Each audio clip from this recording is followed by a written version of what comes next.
You're tuning into the podcast series We Talk Cyber with Monica, your platform for engaging discussions and expert opinions on all things cyber. For more information, check out monicatalkcyber.com and let's hop right into today's episode. Hi everyone, welcome to today's episode of We Talk Cyber with Monica. I'm your host Vandana Verma and I'm today joined by none other than Vandana Verma. Today we'll be talking about security versus privacy, trust versus zero trust, what are the risks and what are the ethical implications. So let's get right into it. Hi Vandana, welcome to the podcast. Hi Monica, thank you so much for inviting me to the podcast. I'm glad to be here. Lovely to have you on the podcast today. Would you like to say a few words about yourself? So, hi everyone. I am Vandana, and I am a security evangelist. I root for pro bono work, so I support a lot of open source communities, wherein I help OWASP, InfoSec Girls, and few other communities in India. So you can reach me anytime, and we can chat about all the community work that I'm doing. And there are less hands, so we can all join hands together. Fantastic. So let's hop right into the episode and the topic that we have today, security versus privacy.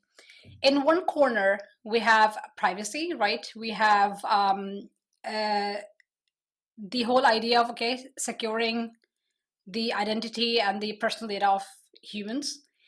UN has actually declared that as a fundamental basic right, even though it's not really constitutionalized in every country in the world yet. But obviously we have seen in the last years GDPR and now CCPA coming into effect. We've also had scandals like Cambridge Analytica. We have talked about this in Congress and the world, basically. And in the other corner is security. The whole idea of zero trust and the concept around it. And also under the umbrella of security, there is obviously the concept comes the surveillance from different countries in different forms. Obviously, some are very much into mass surveillance, some are in different forms, not that invasive. But this is also under the umbrella of security to protect the citizens, to protect the nation, which somehow then conflicts a bit with privacy. So there are always these overlaps, but also misunderstandings, and then there's conflicts between security and privacy. Where does the balance lie, and what are the key challenges that you believe? So I would say that security, as you mentioned, that it's all about safeguarding the data of users. Whereas when we talk about privacy, it's about safeguarding users' identity. So when we say data and identity, there's always a contradiction. And the digital security age that we are in, or the era that we are in, we have so much of data flowing around. And to map that with identity becomes a necessity. So we tend to lose on privacy a lot of times. So privacy becomes a concern when the question comes that how the current design that we have will cope up with the new changes that are happening, because we are talking about big data and so many other things. We have so many apps where people want to get on. And think about right now, we are all remote. And when we are all remote, we are digitally connected. So how are we going to manage that privacy? So what I would say that privacy, people have taken it as a luxury, and it's often treated that way. Nice to have, but not essential. And that's why all the breaches that you mentioned happen, wherein a lot of people were aware that these are the things which are happening. But a basic person or a normal human, they wouldn't know that there's something like a privacy settings that I need to change. Or I need to disable some settings, or some app would be capturing all the things that I'm doing. So all of that needs to be taken care. And right to privacy is becoming very important. I've seen that you mentioned GDPR, you mentioned CCPA, you mentioned there's another Brazilian act that is there. And then even India, there is a right to privacy. Like it was a 9 judges bench which was there, and they said Indians also have a right to privacy. But then there's always a graded line wherein what you have and how you use it. Right. And you point out a very important point here, which is not every single human being can really know, oh, those are the check boxes I need to click or uncheck.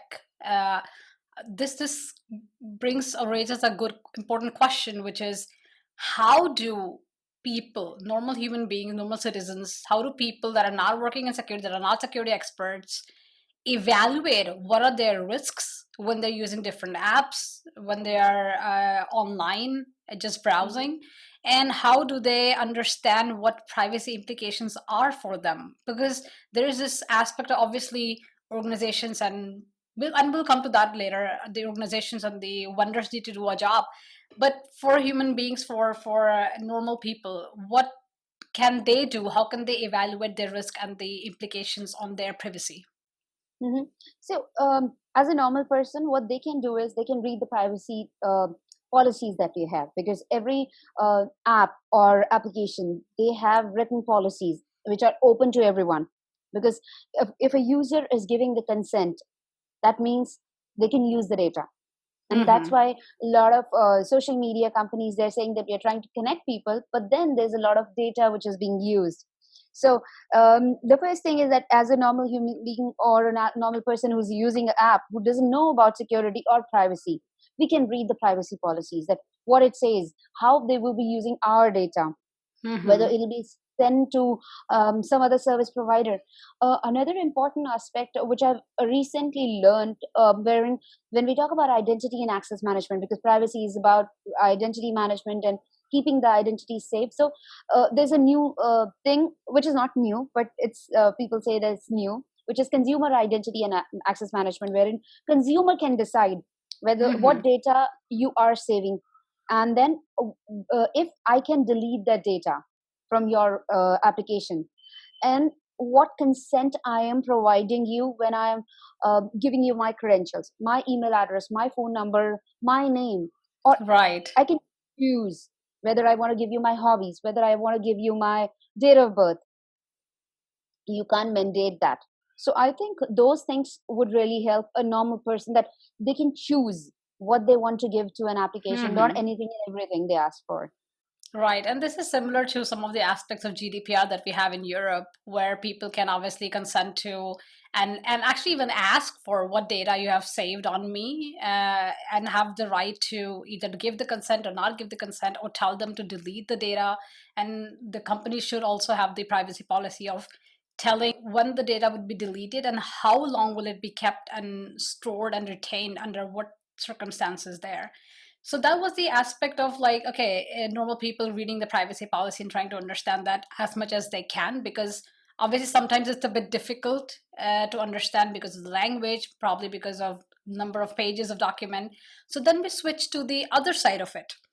What are the things, in addition to, obviously, GDPR is in effect in Europe, in general, what can organizations do to be better at ensuring that they have privacy in place for Mhm. their consumers? Mhm. So there are a few aspects, like the first of all, the security and privacy. When we say for an organization, they have to have a they have to have a clear picture for the consumers, because if the consumer doesn't know that this is something Mhm. that organization is telling me, or if I'm using an app, they might be using it because it might be running at the back of my mind, that they might be using my data somewhere. Like, I have deactivated one of the application because I feel that somebody might be using my data, even though Mhm. even I have deactivated, but I don't know if they have kept it safe somewhere.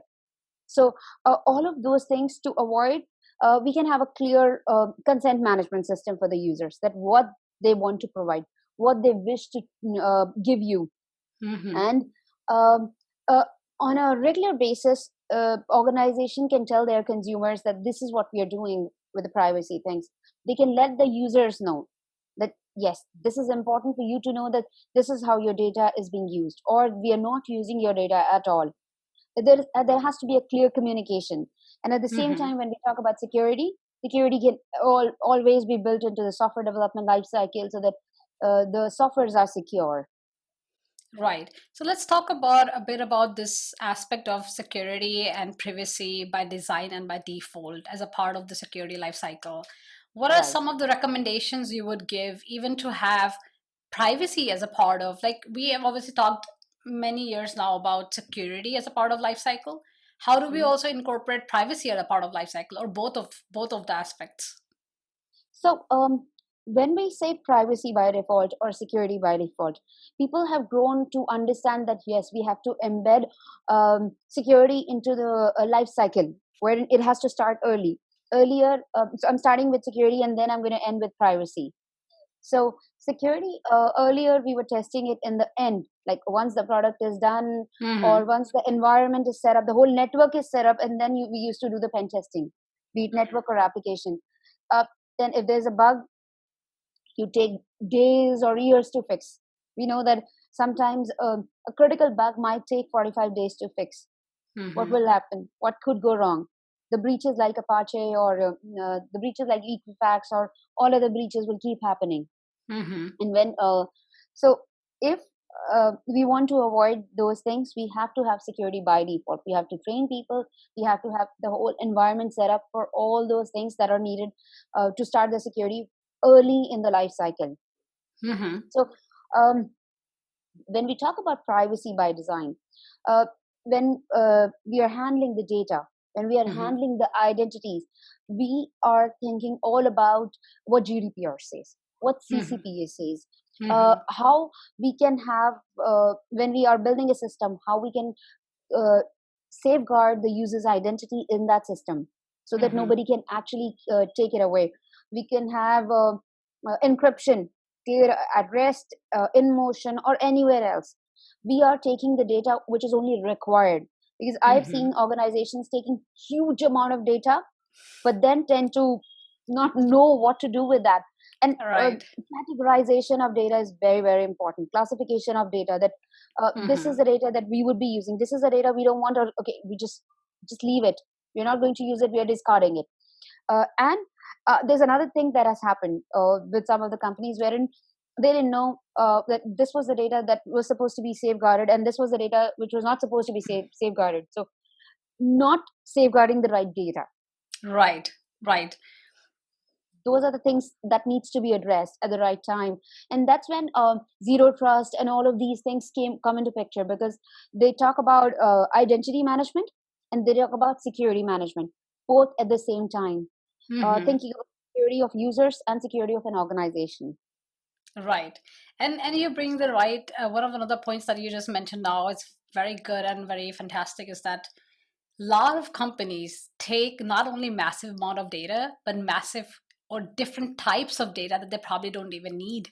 There is so much invasive collection of data, if one can say so. And I mean, we have seen all these different contact tracing apps that have now come in the light of COVID-19. And even forgetting those contact tracing apps, just look at social media in general. There is so much massive amount and amount of type of metadata that is collected that people are not even aware of, and organizations use it without handling it properly. um, and then add to that the aspect of bionic devices. I mean, there is one thing of having apps, and obviously these apps are collecting massive amount of data. Right. Then think of augmentation and having heart pacemakers and bionic implants. We know through the history, and we have learned that vendors are not really great at having security and privacy by default and design when products come out, right? Right. So, what are the biggest recommendations you can give to product vendors? How can they build at least the basic level of security and privacy in these devices and products? Because now, based on how the security of these devices are, it can be life-threatening risks and life-threatening impacts. And in general as well, based on what kind of profile you have, your identity, if it's stolen, and privacy, if it's not maintained, could be also life-threatening to you based on, yeah, what kind of work do you do, what kind of profile you have. So what are your recommendations from that perspective?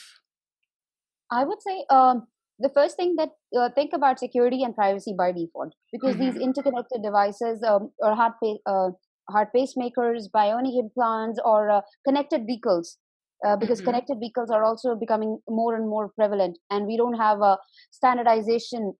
If I'm not wrong, that we don't have standardization around that. So we Mm-hmm. need to first have standardization around it. Then when we have a lot of benefits for all those things, we certainly do have some risks around it. So organizations need to build security into the software itself, because once the product is developed, it will take a huge amount of money and effort to fix that bug. How about when we are starting to build all those devices, build the Hmm. security? We also can actually enforce two-step verification for certain things, not for heart pacemakers, or but especially for cars or Hmm. um, for other IoT devices. The things can be done.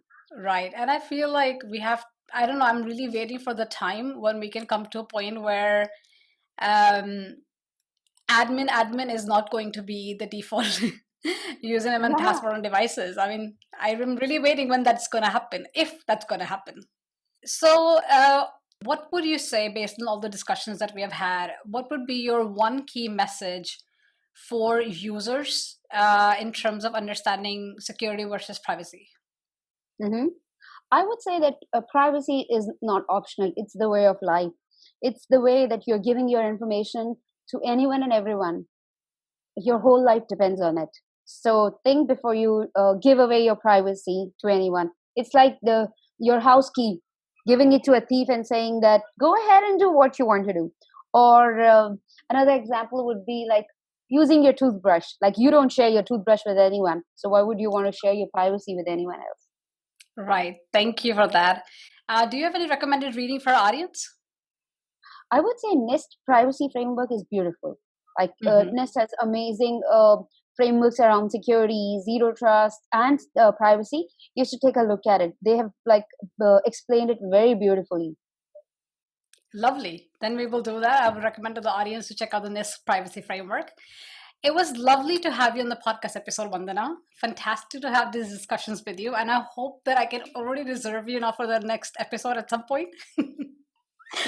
Thank you so much. Glad to But be here. wonderful work that you're doing. And I really, really admire it. Thank you.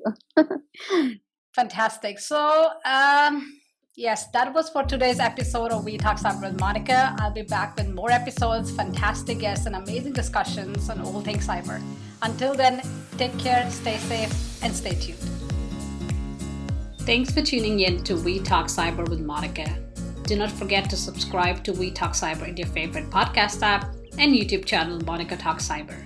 Take care and continue tuning in.